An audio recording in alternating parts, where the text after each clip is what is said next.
Welcome to the Compact Mysteries podcast from compactmysteries.com, the show where we try to unravel a different bite-sized mystery each week. From baffling disappearances and strange objects to unexplained events and mysterious places.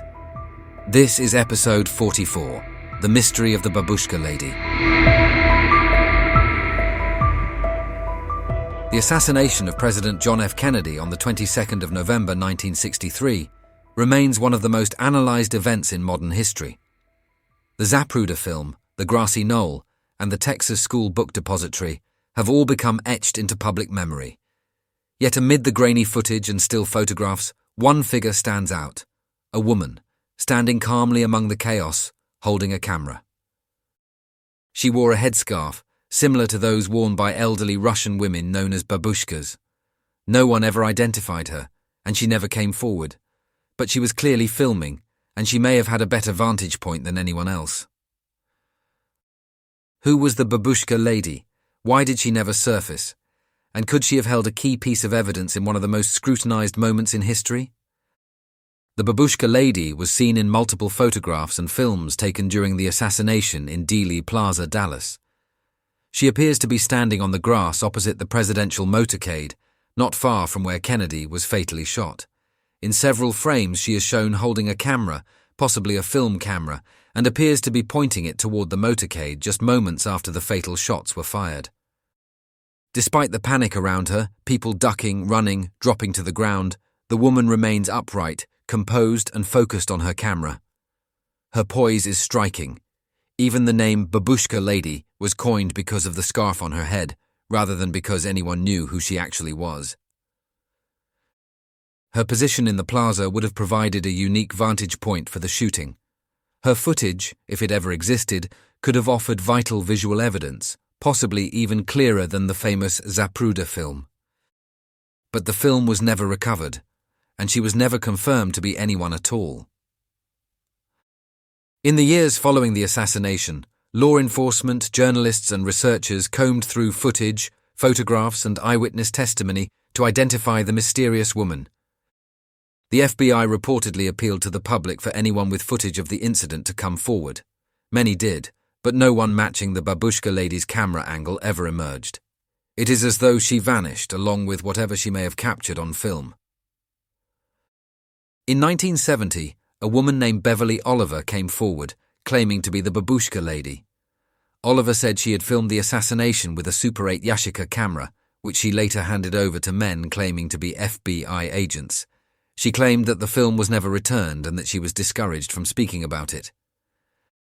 However, Oliver's story raised several red flags. The camera model she mentioned had not yet been manufactured in 1963.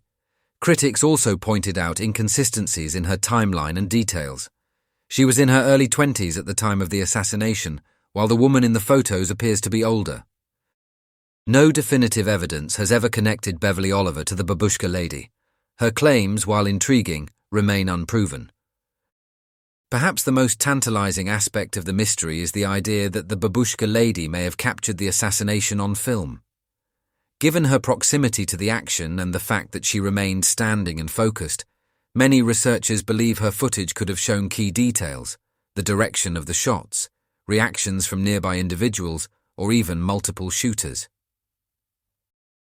But if that film ever existed, it has never been made public.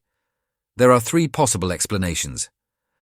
First, the film may have been lost or destroyed, either accidentally or deliberately. Old film can degrade, be misplaced, or be considered unimportant at the time. Second, she may have never come forward, choosing to keep the footage private or fearing repercussions. Third, the film may have been confiscated or suppressed by authorities, a claim often echoed by those who believe in conspiracy theories surrounding the assassination. There is no confirmed evidence to support the third option, but it remains a persistent theory.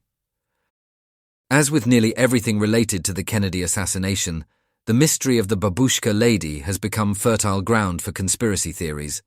Some believe she was an intelligence agent, sent to record the assassination for covert reasons. Others think she may have been a Soviet operative, given the Cold War context and her Eastern European appearance. One theory suggests she was part of the plot itself, assigned to document the event for those orchestrating it. Another posits that her footage showed evidence of a second shooter and was suppressed by the government. These ideas are difficult to prove and are often built on speculation. However, the very lack of information, her identity, the missing film, her calm demeanor, invites this kind of thinking. In the absence of answers, imagination fills the gaps.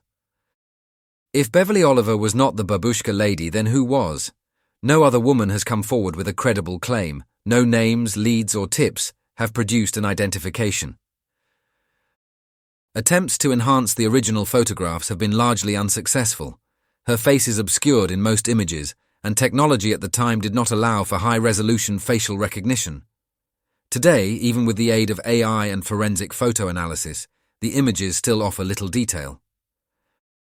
It is possible that she was simply a local woman, caught up in the moment, filming for personal interest. She may have taken the film home, developed it, and decided never to share it. Or perhaps she had no idea she had become a person of interest at all. Still, in a case where almost every other figure has been named, interviewed, or catalogued, her anonymity is striking. The reason the Babushka Lady continues to fascinate people is not just because of what she might have captured, but because of what she represents. In the Kennedy assassination, one of the most overanalyzed moments in history, she is an anomaly. She is a witness who left no witness statement, a photographer who left no film, a face in the crowd who became a legend. She symbolizes the unknown, the idea that, even in the most studied events, some truths remain hidden just out of reach. And of course, there is the allure of the what if. What if her footage exists, locked in a box somewhere? What if it revealed something no one else had seen? What if we've been missing a key piece of the puzzle all along? In a case full of uncertainties, she remains one of the most intriguing. We may never know who the Babushka Lady was, what she saw, or why she never came forward to share her story. Her presence on that fateful day, frozen forever in film and photograph, continues to raise questions more than half a century later.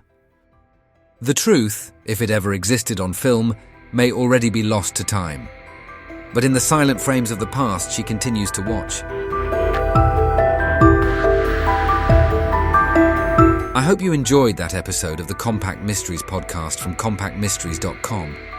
If you did, why not leave us a review wherever you get your podcasts? And while you're there, don't forget to subscribe so you don't miss any future episodes. If you would like to support us more directly, please consider buying us a coffee.